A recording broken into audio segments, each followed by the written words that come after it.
Vamos dar início à abertura da 9ª sessão ordinária do plenário do Supremo Tribunal Federal, na data de hoje, 7 de abril de 2021. Iniciaremos pela leitura da ata da sessão anterior. Ata da 8ª sessão extraordinária do plenário do Supremo Tribunal Federal, realizada por videoconferência em 25 de março de 2021. Presidência do senhor ministro Luiz Fux. Presentes à sessão os senhores ministros Marco Aurélio, Gilmar Mendes, Ricardo Lewandowski, Carmen Lúcia, Dias Toffoli, Rosa Weber, Roberto Barroso, Edson Fachin, Alexandre de Moraes e Nunes Marques. Vice-procurador-geral da República, Dr. Humberto Jaques de Medeiros. Abriu-se a sessão às 14h23, sendo lida e aprovada a ata da sessão anterior. Não havendo nenhuma observação, considero aprovada a ata. Senhores ministros, recebi do Tribunal Superior Eleitoral um ofício cujo tema versa sobre a vaga de ministro efetivo na classe de jurista.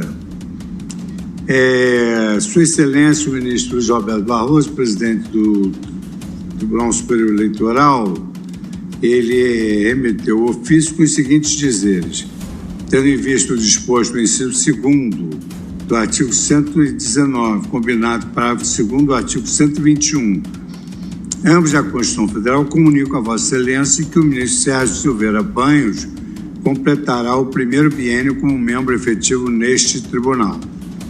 Então, nós já disponibilizamos o link para a votação virtual.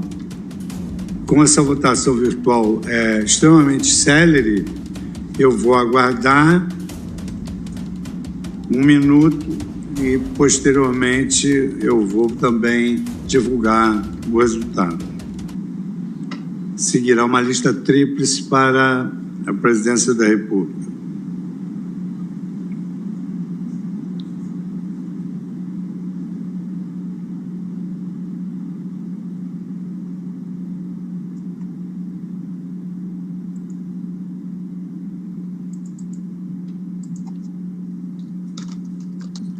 Muito obrigado, senhores ministros.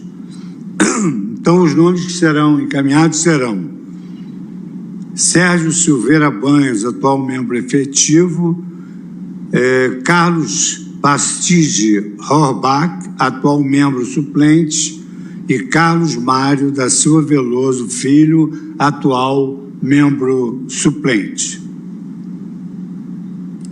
Cumprida essa primeira etapa, eu chamo para julgamento o referendo de medida cautelar em arguição de descumprimento fundamental de preceito fundamental 811 da relatoria do ministro Gilmar Mendes e procedente de São Paulo, a ação que leva ao número 811. Então, para iniciar, eu passo a palavra à Sua Excelência, o ministro Gilmar Mendes, para o relatório, porque teremos aqui um número bastante expressivo de sustentações orais. Com a palavra, Sua Excelência, o ministro Gilmar Mendes. Boa tarde, presidente. Boa tarde, senhoras ministras, ministra Carmen Lúcia, ministra Rosa Weber. Boa tarde, senhores ministros, senhor advogado-geral da União, senhor procurador-geral da República, senhores advogados. Como já foi dito, presidente, trata-se de medida cautelar em arguição de descumprimento de preceito fundamental proposta pelo Diretório Nacional do Partido Social Democrático, PSD, contra o artigo 2º, inciso 2A, do decreto número 65.563, de 12 de 3 de 2021, do Estado de São Paulo, que vedou a realização de cultos, missas e demais atividades religiosas de caráter coletivo. Eis o teor do texto normativo impugnado. As medidas emergenciais instituídas por este decreto consistem na vedação de 2. Realização de cultos, missas e demais atividades religiosas de caráter coletivo. Alega o autor que o referido ato normativo, um decreto sobre a justificativa de instituir medidas de contenção à transmissão do novo coronavírus, estabeleceu restrições totais ao direito constitucional à liberdade religiosa e de culto das religiões que adotam atividades de caráter coletivo, criando tanto proibição inconstitucional quanto discriminação inconstitucional, tendo em vista a existência de práticas religiosas que não possuem ritos que envolvem atividades coletivas. Ao proceder à vedação em causa, o ato impugnado incorreria, diz o requerente, em violação ao direito à liberdade religiosa e de culto, artigo 5º, inciso 6º da Constituição. Assim o afirma por reputar que é sabido que as duas religiões cristãs mais expressivas, do ponto de vista quantitativo, adotam rituais cuja atividade coletiva é indispensável. Para os protestantes, de forma geral, o culto é absolutamente indispensável. Por outro lado, no caso das missas católicas, a atividade coletiva é indispensável para celebrar a comunhão e, portanto, professar a fé. Reputa o autor que o ato impugnado também padece de inconstitucionalidade ao desconsiderar o dever de laicidade que se espera de uma república como a do Brasil, a teor do artigo 19(1) da Constituição, que proíbe aos estados de embaraçar o funcionamento ou manter com eles ou seus representantes relações de dependência ou aliança, ressalvada na forma da lei a cooperação de interesse público.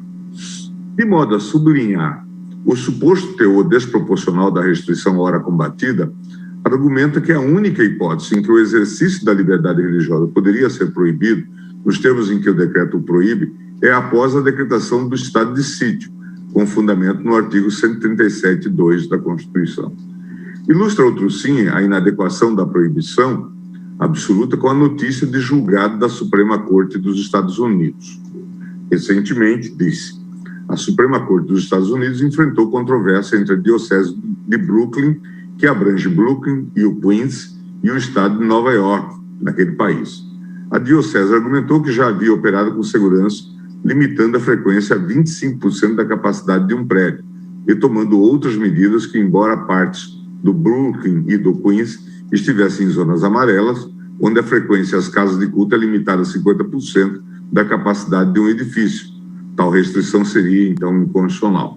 Revertendo decisões dos juízes e tribunais locais, a Suprema Corte decidiu, em apertada síntese, que as limitações impostas pelo governador de Nova York, restringindo reuniões religiosas, eram inconstitucionais por violarem a liberdade religiosa.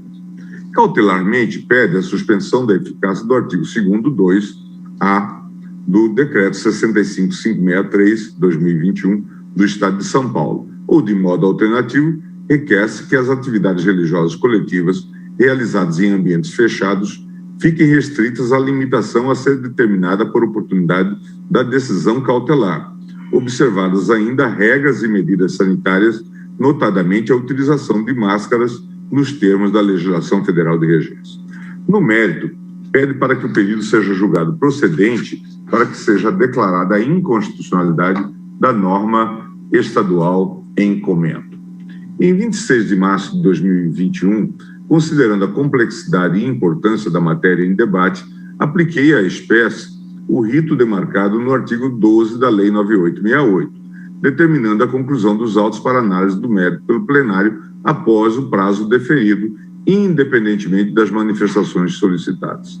Em 31 de março de 2021, por meio da petição número 35607 de 2021, o Procurador-Geral da República requereu o deferimento de tutela provisória de urgência, alegando relevante interesse de ordem pública, com vistas a assegurar o livre exercício dos cultos religiosos e a proteção de suas liturgias. Solicitou o deferimento de medida cautelar para suspender a eficácia do artigo 2º, 2A, do Decreto 65563 de 2021. Do Estado de São Paulo, ou, alternativamente, que as atividades religiosas coletivas realizadas em ambientes fechados ficassem restritas à limitação a ser determinada por oportunidade da decisão cautelar, observadas ainda regras e medidas sanitárias, notadamente a utilização de máscaras nos termos da legislação federal de regência.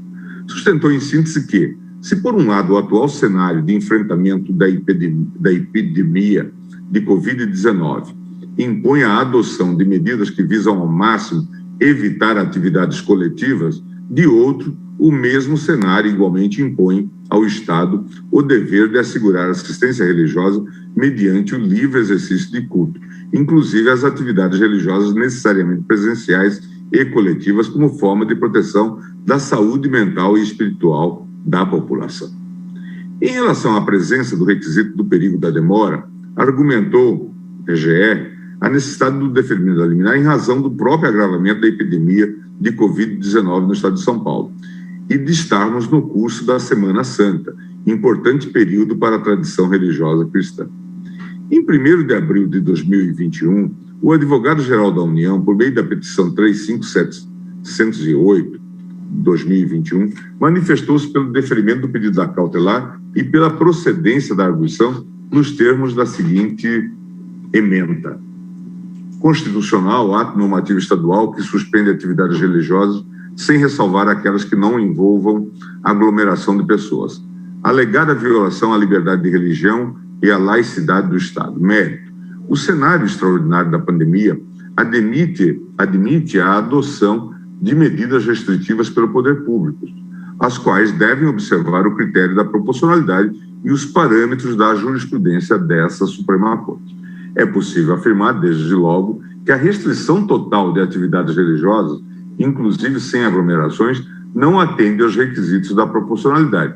Excessivo impacto sobre o direito à liberdade de religião, sem que demonstrada a correlação de fundamentação técnica apropriada e com respeito às competências privativas de outros entes.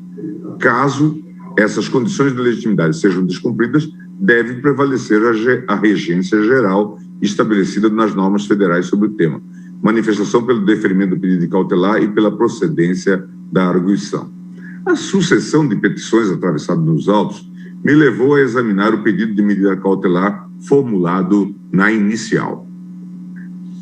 Em 5 de abril de 2021, não vislumbrando presentes os requisitos de fumus boni iuris e de periculum in mora, deneguei a medida cautelar pleiteada e solicitei a imediata inclusão do feito em pauta com a urgência possível, presidente. O governador do estado de São Paulo prestou informações. Ao sustentar a constitucionalidade da norma, reforçou que a norma impugnada constitui regra excepcional e temporária, com expresso termo final de eficácia, 11 de abril de 2021. Informa que a medida excepcional de vedação de atividades coletivas que possam gerar aglomeração, como as missas, cultos, eventos esportivos, etc., visa garantir o direito fundamental à vida e à saúde da população, uma vez que os índices de evolução da pandemia aumentavam de forma alarmante em 11 de março de 2021, quando publicado o decreto aqui impugnado. Alega que o Estado de São Paulo não se miscuiu no campo religioso, nem buscou embaraçar o funcionamento de cultos religiosos ou igrejas, mas atuou no campo da promoção da saúde, buscando impedir, no regular exercício de suas competências constitucionais já afirmadas por esse Supremo Tribunal Federal, a ocorrência de aglomerações de qualquer natureza, incluídas as religiosas de toda a fé, indiscriminadamente. Lembra que a medida atacada nos autos já fora adotada pelo Estado de São Paulo com a edição do decreto 64863 de 13 de março de 2020. Em relação ao pedido subsidiário da Procuradoria-Geral da República para que o STF estabeleça condições e protocolos para a realização das atividades religiosas coletivas, anota que o critério sugerido na decisão monocrática dada na ADPF 701, funcionamento com 25% da capacidade do local para a realidade de São Paulo, pode significar aglomeração de milhares de pessoas. A título de exemplo, observa que a cidade mundial, Igreja Mundial do Poder de Deus na cidade de Guarulhos, possui capacidade para reunir 100 mil pessoas. O Santuário Nacional de Nossa Senhora Aparecida, na cidade de Aparecida, tem capacidade para 75 mil pessoas. O Templo Glória de Deus, Igreja Pentecostal Deus é Amor, na cidade de São Paulo, 60 mil pessoas. No Templo de Salomão, Igreja Universal do Reino de Deus, na cidade de São Paulo, cabem 10 mil pessoas. A Catedral da Sé, na capital, comporta 8 mil pessoas sentadas. O Estado, ao mesmo tempo em que pede a denegação da medida cautelar pleiteada nestes autos, requer, por extensão, a revisão da medida cautelar concedida na DPF 701 pelo ministro Nunes Marques. Por meio da petição 36155 de 2021, o Procurador-Geral alega a prevenção do ministro Nunes Marques, relator da DPF 701, para análise da presente ADPF. A Procuradoria-Geral apresentou parecer pela procedência do pedido com fixação de tese no sentido de que, observados os protocolos setoriais relativos a cada matriz religiosa e atendidas as medidas sanitárias definidas pelo Ministério da Saúde, há de ser assegurada a realização de cultos, missas e demais atividades religiosas de caráter coletivo, em razão do direito consagrado no artigo 5º, inciso 6º, a 8º da Constituição Federal, sem prejuízo da aplicação de sanções pelo descumprimento das condicionantes expostas. O governador do Estado de São Paulo juntou informações técnicas elaboradas pelo Centro de Contingência do Coronavírus no Estado de São Paulo, a nota técnica que acompanha o decreto estadual número 65563, e os indicadores da saúde do Estado de São Paulo, documentos apresentados na entrevista coletiva realizada em 26 de março de 2021, que embasam as medidas ora questionadas. Deferi o ingresso no feito na condição de amicus curiae ao Ministério Público do Estado de São Paulo, ao Instituto Brasileiro de Direito e Religião, à Associação Nacional de Juristas Evangélicos e ao Diretório Nacional do Partido Trabalhista Brasileiro, ao Centro Brasileiro de Estudos em Direito e Religião, à Associação Centro Dom Bosco de Fé e Cultura, à Frente Nacional de Prefeitos, à Associação Instituto Santo Anastácio de Fé e Cultura, ao Partido Cidadania, ao Conselho Nacional dos Conselhos de Pastores do Brasil e ao Conselho Nacional de Pastores e Líderes Evangélicos Indígenas. É esse, presidente, o breve relatório. Muito obrigado, ministro Gilmar Mendes, por esse breve relatório. E agora, então, vou passar a palavra, primeiramente, à Advocacia Geral da União, ministro Luiz de Almeida Mendonça.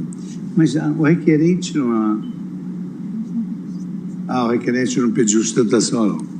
Então, exatamente. Então, falará pela Advocacia Geral da União o ministro André Luiz de Almeida Mendonça, advogado-geral da União, que disporá do tempo regimental de 15 minutos.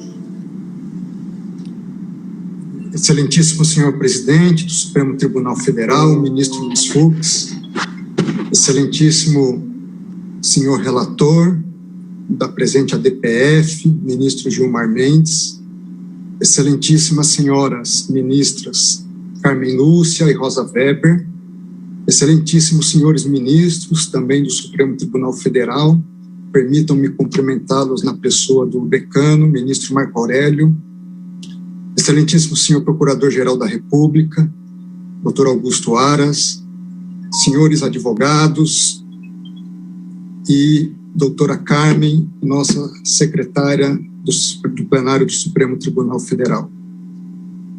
O ministro Gilmar Mendes foi muito feliz na exposição do seu relatório, de forma sucinta e, ao mesmo tempo, detalhada, e permitam-me, assim, adentrar no mérito da questão, a fim de possibilitar o máximo possível uma discussão contributiva para um debate tão relevante. E, para isso, em primeiro lugar, nós precisamos definir do que nós estamos tratando hoje. Mas para definir sobre o que nós estamos tratando hoje, é importante, antes de tudo, definir do que nós não estamos tratando. Nós não estamos tratando de um debate entre vida e morte. Nós estamos tratando, isso sim, de uma perspectiva onde todo cristão se presume defender a vida incondicionalmente, onde todo cristão sabe e reconhece os riscos e perigos desta doença terrível, e onde todo cristão sabe que precisa tomar, sim, cuidados e cautelas diante desta enfermidade. Não se trata também de uma discussão política, Eu digo isso para que todos partamos do princípio e do consenso de que todos nessa discussão defendemos a vida. É imprescindível essa perspectiva. E isso é importante porque em uma sociedade tão tensa como a que nós vivemos hoje, parece que pensar diferente de nós significa a desqualificação dessa pessoa e da sua própria condição de pensar diferente de nós, atribuindo a elas adjetivos inapropriados e ofensivos a um Estado democrático de direito. Se é assim, do que nós estamos tratando? Nós estamos tratando de um partido político que apresenta a sua demanda para que, em essência, religiões cristãs, católicas e evangélicas possam realizar seus cultos, possam ir às suas igrejas. Mas dentro desse contexto, é importante fazer, e eu faço como registro histórico, o que significa para o cristão a igreja. E os primeiros registros históricos da igreja cristã está na própria Bíblia, de modo muito específico, no livro dos Atos dos Apóstolos. E registra-se ali, após Jesus confiar a Pedro, o apóstolo Pedro, ser a pedra fundamental da sua igreja, que os cristãos, no capítulo 2, diariamente perseveravam no templo, partiam o pão de casa em casa, tomavam suas refeições em conjunto, louvando a Deus e contando com a simpatia do povo. Mais adiante, no capítulo 5 de Atos, diz que para ali também iam outras pessoas de outras cidades. Porém, levantando-se o sumo sacerdote e todos os que estavam com ele, prenderam os apóstolos e os recolheram à prisão. Digo isso porque ser cristão, na sua essência, é viver em comunhão, não apenas com Deus, mas também com o próximo. Ser cristão é estar junto ao próximo, é ter compaixão do próximo. E ter compaixão é chorar junto, lamentar junto, dar o suporte necessário para os momentos em que aqueles que se aproximam possam superar as suas dificuldades.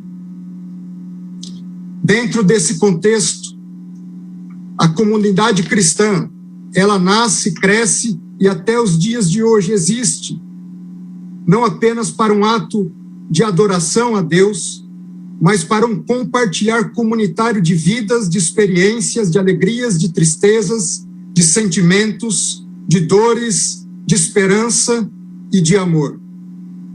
À luz do cristianismo, sem compaixão, não há culto a Deus. Sem vida em comunidade, não há cristianismo. Do contrário, nós estaríamos tratando da mera expectativa de uma reunião de pessoas para se ajuntar em determinado momento do seu dia e das suas vidas. Tanto não é isso que Jesus Cristo, conforme relata São Mateus, disse: por onde estiverem 2 ou 3 reunidos em meu nome, ali eu estarei no meio deles. Se é assim, de modo mais prático, do que é que nós estamos tratando? Nós estamos tratando da seguinte discussão: se em momentos de calamidades públicas, o que prevalece é a Constituição ou valem outras regras? Se nós podemos suprimir direitos fundamentais sem o respeito às normas previamente estabelecidas pelo poder constituinte? Se nós podemos fazê-lo independente da decretação de medidas excepcionalíssimas como estados de defesa e de sítio? E aqui registro, não os defendo, não é o caso de medidas como essa. A verdade é que sabemos sim que o Supremo Tribunal Federal delegou aos estados o poder de estabelecer medidas restritivas às atividades da comunidade. Mas até que ponto essa delegação foi um cheque em branco?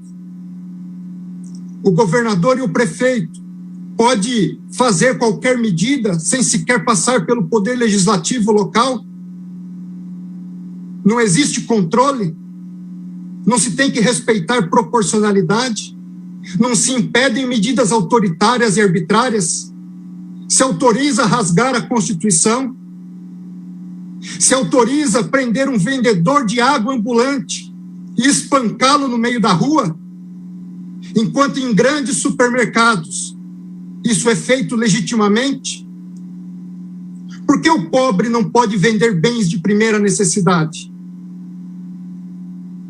Por que uma pessoa não pode praticar o esporte na sua praia e seguir para a sua casa, onde pessoas, mulheres e jovens estão sendo presas? Até que ponto? Até quando? Até quando medidas abusivas? Até quando polícias, guardas municipais agredindo cidadãos e trabalhadores, sacando suas armas, simplesmente porque estão trabalhando? Isso que foi autorizado? Eu tenho certeza que não foi isso. Eu tenho certeza que há limites e que o Supremo Tribunal Federal não deu um cheque em branco a governadores e a prefeitos. Dentro desse contexto, permitam-me fazer um parêntese. Não só agressões a trabalhadores, medidas de toque de recolher. Medida de toque de recolher é incompatível com o Estado democrático de direito. Medida de toque de recolher não é medida de prevenção à doença. É medida de repressão própria a estados autoritários.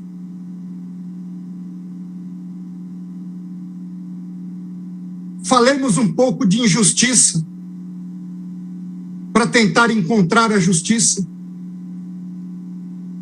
Tanto é injusto fechar-se templos e atividades religiosas, que a Suprema Corte dos Estados Unidos, em 2 precedentes, disse isso ser inconstitucional. Um deles citado brilhantemente pelo ministro Gilmar Mendes. E o segundo que trata de medidas adotadas pelo Estado da Califórnia, onde disse a Suprema Corte dos Estados Unidos em um dos seus votos: há 4 razões alegadas pelo Estado para proibir os atos religiosos. Em primeiro lugar, a alta interação entre pessoas. Segundo, proximidade física. Terceiro, permanência em períodos longos no mesmo local. Quarto, haver atividades de canto religioso. Diz a Suprema Corte, ninguém duvida que esses fatores podem aumentar o risco. Ninguém duvida que há um interesse público em diminuir esse risco. Essa Corte diz, não está negligenciando o sofrimento que muitos experimentam na pandemia. Porém, o Estado da Califórnia se equivocou na medida em que sugere que esses 4 fatores estão sempre presentes na atividade religiosa, ou sempre ausentes em outras atividades seculares que a sua regulação permite. O Estado da Califórnia não buscou explicar por que não poderia enfrentar essas preocupações legítimas com regras mais brandas do que o banimento completo dos cultos. Em segundo lugar, vamos comparar situações fáticas similares. Como estão nossos ônibus, nossos trens, nosso transporte aéreo? Nossas secretárias do lar continuam passando 1h30, 2 horas, em ônibus, trens e metrôs superlotados para estarem nos servindo em nossos lares. Hoje nós vamos pegar um avião, tomamos cautela ao entrar no aeroporto, na fila do saguão do aeroporto, mantemos distanciamento e sentamos como uma lata de sardinha, um colado no outro, dentro dos aviões. Foram impedidas reuniões presenciais de trabalho. Os governadores fecharam os sindicatos para suas reuniões, fecharam as associações, fecharam-se partidos políticos. Por que somente as igrejas? Por que essa discriminação? As igrejas, segundo a OMS, o Brasil é o campeão mundial em transtornos de ansiedade. Segundo lugar no mundo em transtornos depressivos que podem levar ao suicídio.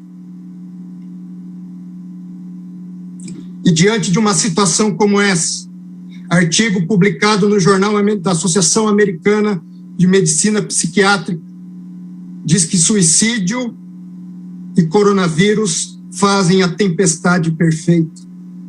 E diz um dos trechos do artigo: a frequência semanal a serviços religiosos foi associada a uma taxa de suicídio 5 vezes menor em comparação com aqueles que não frequentam atividades religiosas semanais. No Japão, aumento de 70% no número de suicídios de mulheres em outubro de 2020. Só que, diferentemente de Japão e Estados Unidos, o pobre brasileiro não pode pagar psicólogo. Muitas das vezes é o padre, é o pastor, que está em locais onde o Estado sequer se faz presente. O primeiro a ouvir seus dilemas, suas dificuldades, as agressões que sofrem no lar, a falta de pão, a falta de amizade e de contato com as pessoas. Artigo publicado por Cássia Coelho diz que as atividades religiosas são essenciais no enfrentamento do coronavírus. Ela diz, elas trazem sentido de esperança, reflexão sobre o processamento da testagem positiva, ajuda de várias dimensões no cuidado à saúde, fortalece a humanidade das pessoas. Senhores ministros, senhoras ministras, a Constituição brasileira não compactua com o fechamento absoluto e a proibição das atividades religiosas. Não compactua com a discriminação das manifestações públicas de fé. Tanto é assim que remédios excepcionalíssimos da própria Constituição não admitem sequer esse tipo de medidas que estão sendo adotadas regionalmente. Não há cristianismo, e aqui eu concluo, sem vida comunitária. Não há cristianismo sem a casa de Deus. Não há cristianismo sem o dia do Senhor. É por isso que os verdadeiros cristãos não estão dispostos jamais a matar por sua fé, mas estão sempre dispostos a morrer para garantir a liberdade de religião e de culto. Que Deus nos abençoe, tenha piedade de nós, e eu começo por mim. Muito obrigado. Muito obrigado, doutor André Luiz de Almeida Mendonça, pela sua sustentação brilhante. E agora falará pelo governador do Estado de São Paulo, doutor Rodrigo Menicucci, que é o procurador do Estado de São Paulo. Disporá também do tempo de 15 minutos. Excelentíssimos senhores ministros, excelentíssimas senhoras ministras, como foi dito, a DPF busca a declaração de inconstitucionalidade de decreto do Estado de São Paulo que restringiu as atividades coletivas presenciais até o dia 11 de abril, como medida de combate à contenção ao coronavírus. Entre essas atividades estão as atividades coletivas religiosas, que o autor busca afastar do espectro normativo do decreto. Durante a pandemia, esse Supremo Tribunal Federal tem desempenhado um papel central na garantia da estabilidade institucional e na proteção do direito à vida.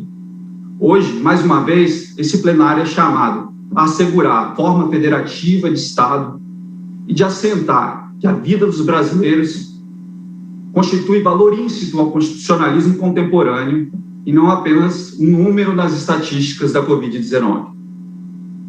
No tocante ao federalismo, é fora de dúvidas que o decreto do Estado de São Paulo foi editado dentro das competências constitucionais em matéria de saúde, e de acordo com a ADI 6341, por meio da qual esse Supremo Tribunal Federal consolidou o entendimento no sentido que compete a todos os entes federativos legislar e editar medidas de combate à pandemia. Em relação à proteção constitucional do direito à vida, é preciso que se diga que a edição do decreto visou a redução do número de mortes. É certo que o direito à liberdade religiosa é fundamental e merece proteção, mas é preciso ter em vista que a vida é pressuposto para exercício de todo e qualquer direito fundamental. Sem vida, não há liberdade religiosa. Sem vida, não há direito a ser assegurado. Por outro lado, é preciso ponderar que as restrições constantes do decreto não impedem a liberdade religiosa. Elas apenas conformam o exercício da atividade religiosa em prol do direito à vida e para o enfrentamento de uma pandemia que assola o Brasil. Portanto, não houve vulneração do núcleo essencial do direito fundamental. É plenamente possível a realização de cultos por meio de rádio, de televisão e de internet, inclusive com alcance maior de pessoas, dada a ausência de limitações de ordem física e geográfica. A pandemia impôs adaptações em diversas esferas da vida, também ligadas à dignidade da pessoa humana, nas relações de trabalho, nas relações de ensino e até no seio do núcleo familiar. Todos nós tivemos de nos adaptar para que no exercício cívico em prol da sociedade salvássemos vidas. Esse mesmo raciocínio deve ser aplicado às atividades religiosas. Como bem apontou o excelentíssimo ministro Gilmar Mendes na decisão, o decreto é publicado em um momento em que o Brasil, com 3% da população mundial, conta com 33% do número de mortes diárias de Covid-19 no mundo. Hoje, 1/3 das pessoas que morrem por Covid-19 morrem em território nacional. No estado de São Paulo, ainda no início da pandemia, foi instituído o Centro de Contingência do Coronavírus. Ele foi criado para subsidiar tecnicamente a atuação do poder público frente à pandemia. Mais recentemente, o centro indicou a rápida disseminação do vírus e o crescimento da ocupação da taxa de leito de UTI, para espantosos 86%. Daí porque foi editado o decreto, com medidas restritivas, a fim de conter a disseminação do vírus e evitar o colapso do sistema de saúde. Inclusive, ontem, houve novo recorde de morte no estado de São Paulo. Foram 1.389 mortes. A taxa de ocupação de UTI ultrapassou 90%. No entanto, houve queda da taxa de internação em 4,9%, o que denota que as medidas adotadas no estado de São Paulo foram corretas e têm sido eficazes. Verifica-se por tudo que foi dito que a medida restritiva ela é excepcional, temporária e foi justificada tecnicamente e, portanto, vai ao encontro do postulado da proporcionalidade. Ela é adequada na medida em que apta a evitar a aglomeração.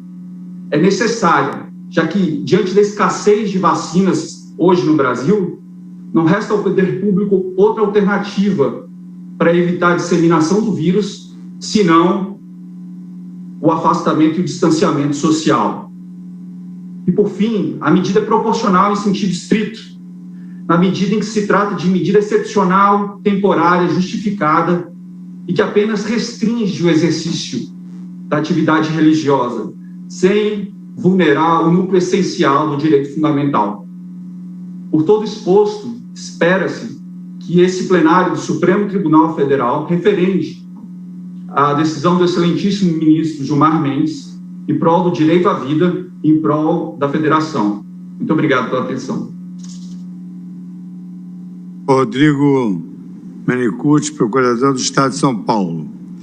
Agora temos 7 amici curiae admitidos pelo relator. Cada um disporá do tempo regimental de 5 minutos. Então, chamo para a primeira fala o Instituto Brasileiro de Direito e Religião. Assumindo a tribuna, Dr. Tiago Rafael Vieira, que disporá do tempo regimental de 5 minutos.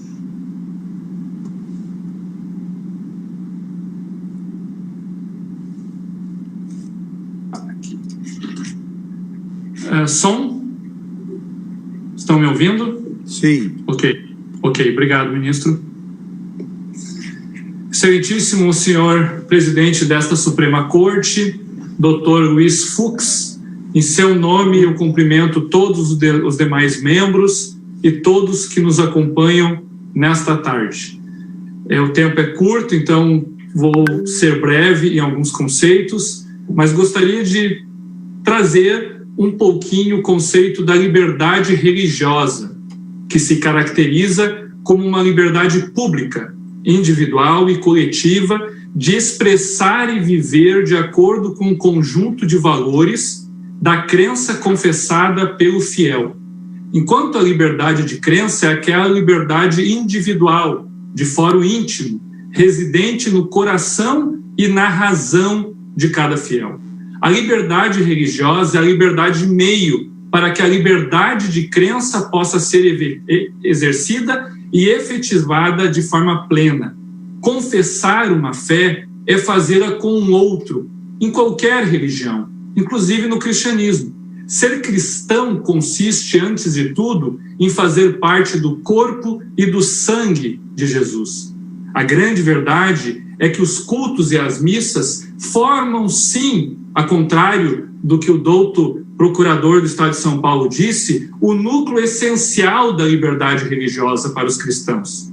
Impedi-los é atingir a liberdade em sua natureza.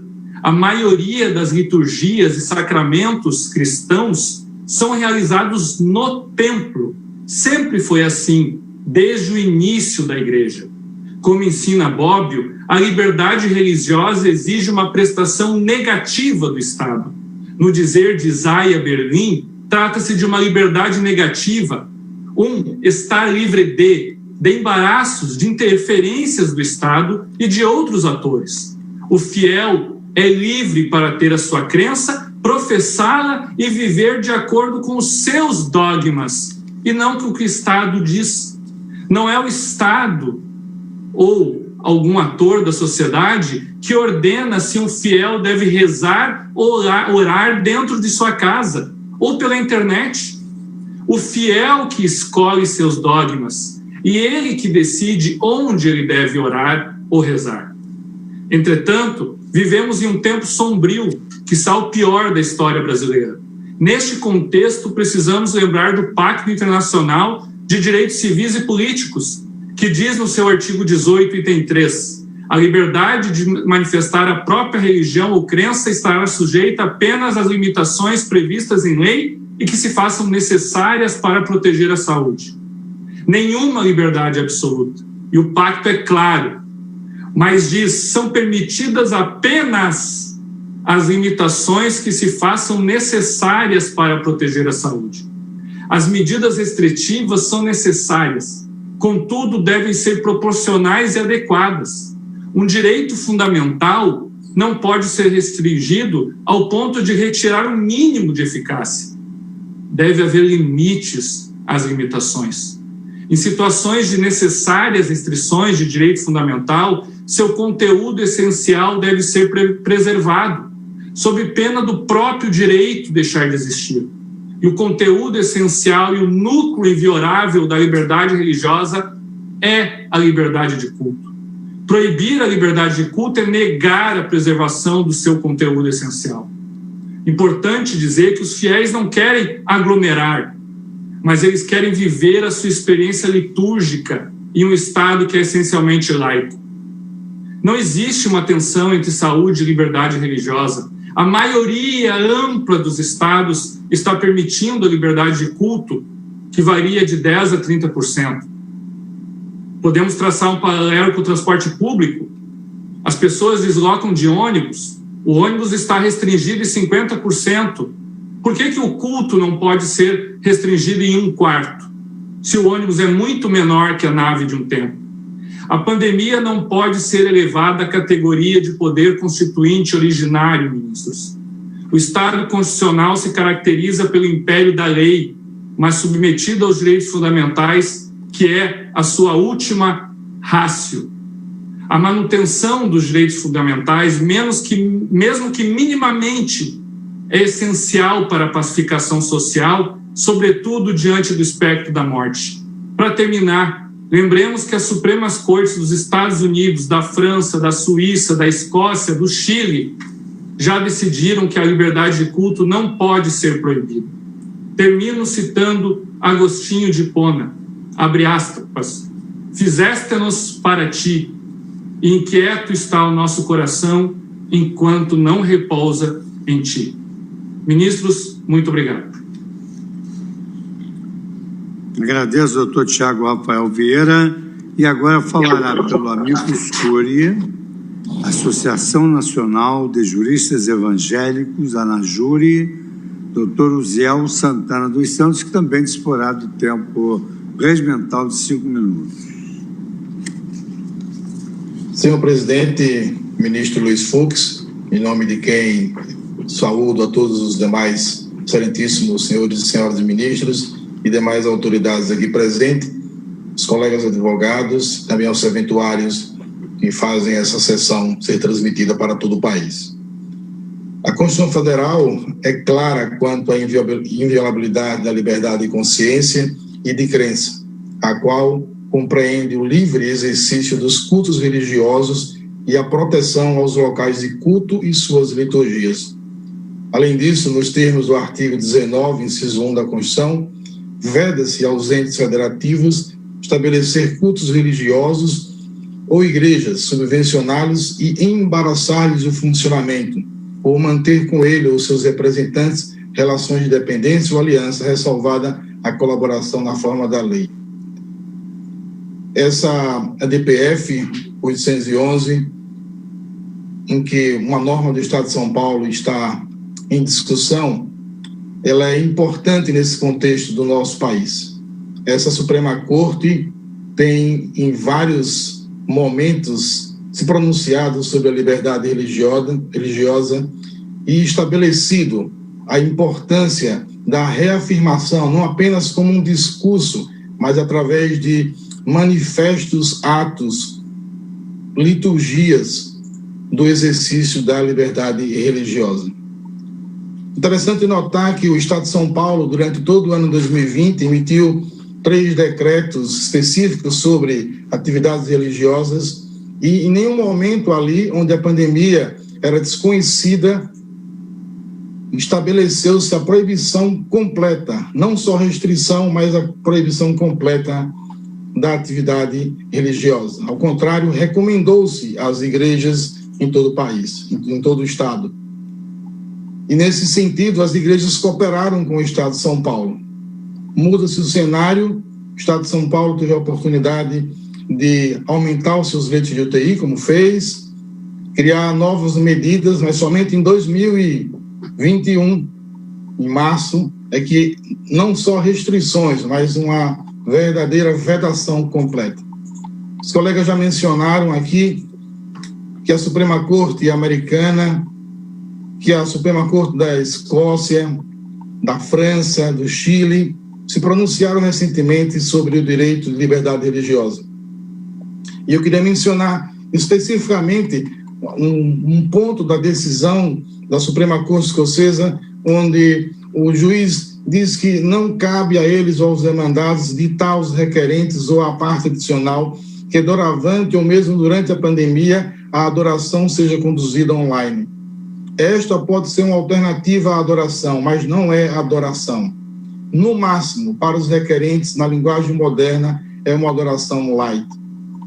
Do mesmo modo, o Conselho de Estado francês diz claramente que a liberdade de culto tem o caráter de uma liberdade fundamental e diz que isso comporta également parmi ses composés essentiels le droit de participer coletivamente, ou seja, o direito que as pessoas têm de participar coletivamente, porque a adoração ela é comunitária. A ANAJURE, desde o ano passado, criou um observatório para receber de todo o país denúncias sobre flagrantes violações a liberdades civis fundamentais, em especial a liberdade religiosa. Isso consta nos autos. Recebemos mais de 60 denúncias, decretos estaduais e municipais sem nenhum limite, em que se previa, inclusive, que a administração da comunhão pudesse ser na forma como o decreto estabeleceu. Nunca vimos isso na história do nosso país, o Estado tentar determinar como a Santa Ceia deve ser realizada. Nós esperamos, Supremo Tribunal Federal, excelentíssimos senhores ministros, que a resposta do Supremo Tribunal para essas denúncias, para esses casos, seja uma resposta que contemple, sim, o direito à saúde e às questões sanitárias, mas também a liberdade religiosa. Como bem disse, certa feita neste plenário, a nossa querida ministra Carmen Lúcia, o Estado se separa da religião, mas o ser humano não se separa da sua fé. A liberdade religiosa é o primeiro direito humano fundamental.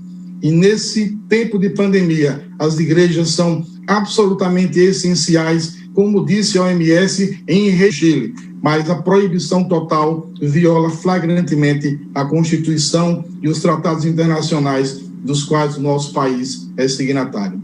Muito obrigado. Muito obrigado, doutor Zial Santana dos Santos, da Associação Nacional de Juristas Evangélicos. Falará agora pelo amicus curiae, Diretório Nacional do Partido Trabalhista Brasileiro, PTB, o doutor Luiz Gustavo Pereira da Cunha, também disporá do tempo regimental de 5 minutos. Boa tarde a todos. Excelentíssimo ministro presidente Luiz Fux, excelentíssimo ministro relator Gilmar Mendes, excelentíssimos ministros e ministras. Quando diz que fica proibida no estado da Bahia a comunicação mercadológica dirigida às crianças nos estabelecimentos de educação básica. E depois fica impedida a utilização, o parágrafo primeiro foi revogado, o parágrafo segundo diz: fica impedida a utilização de celebridades ou personagens infantis na comercialização, bem como a inclusão de brindes promocionais, brinquedos ou itens colecionáveis associados à compra do produto. Então, aqui me parece que essa norma, ela traz uma dificuldade até mesmo de aplicação. Quer dizer, quais seriam os meios e modos em que esse tema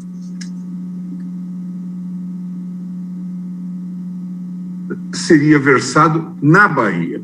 É claro que quando a ABERT trouxe esse tema para nós outros aqui no Supremo Tribunal Federal, estava preocupada com o impacto que isso poderia ter no âmbito nacional, a partir de propagandas que se fazem em termos nacionais. Mas isso acabou por ocorrer ou ser superado com a alteração da norma, e isso já foi amplamente reconhecido. Eu observo que a legislação originariamente impugnada foi objeto de alterações promovidas por essa lei 14.045, e antes o que nós tínhamos era que ficava proibido no estado da Bahia a comunicação mercadológica dirigida às crianças nos estabelecimentos de educação básica. Bom, não obstante as modificações legislativas promovidas, verifico que a questão constitucional que deu asa a esta ação permanece, ou seja, saber se a legislação estadual que dispõe sobre a propaganda comercial usurpa a competência privativa da União para legislar sobre o tema. Também eu acho que não há dúvida de que o artigo 22, inciso 29 da Constituição, é claro que, ao dispor que compete privativamente à União legislar sobre propaganda comercial. Todavia, no presente caso, como já observado pelos vários ministros que me antecederam, A modificação da norma impugnada parece ter transmudado em essencial o seu próprio eixo temático. Isso já foi alvo dos comentários do ministro Fachin e depois também do ministro Alexandre de Moraes. Não posso deixar de reconhecer, porém, que mesmo com a edição da Lei Estadual 14.045, pode haver diversas más compreensões que podem advir da interpretação do texto. Observa-se, por exemplo, que a redação atual do artigo 1º dispõe que fica proibida, no estado da Bahia, a comunicação mercadológica dirigida às crianças nos estabelecimentos de educação básica. Dessa redação ainda bastante ampla,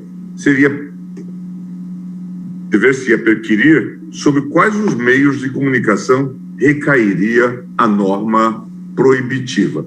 A ministra Carmen acaba de falar, por exemplo, na possibilidade, hoje, de se chegar em comunicações via celular. Se observarmos o artigo 4º da lei, fica evidente que o intuito extremamente amplo do legislador de proibir a comunicação mercadológica por toda e qualquer atividade de comunicação comercial, inclusive publicidade para divulgação de produtos, serviços, marcas e empresas, independentemente do suporte, da mídia ou do meio utilizado. Nesse ponto eu me questiono, como seria, afinal, possível verificar o cumprimento da lei no caso de veiculações publicitárias em veículos de radiodifusão? Certamente, dá pelo menos a impressão de que a lei seria totalmente inócua neste ponto. Aqui se exterioriza, no caput do artigo 1º, antes de tudo, uma clara deficiência de legística na elaboração da norma impugnada.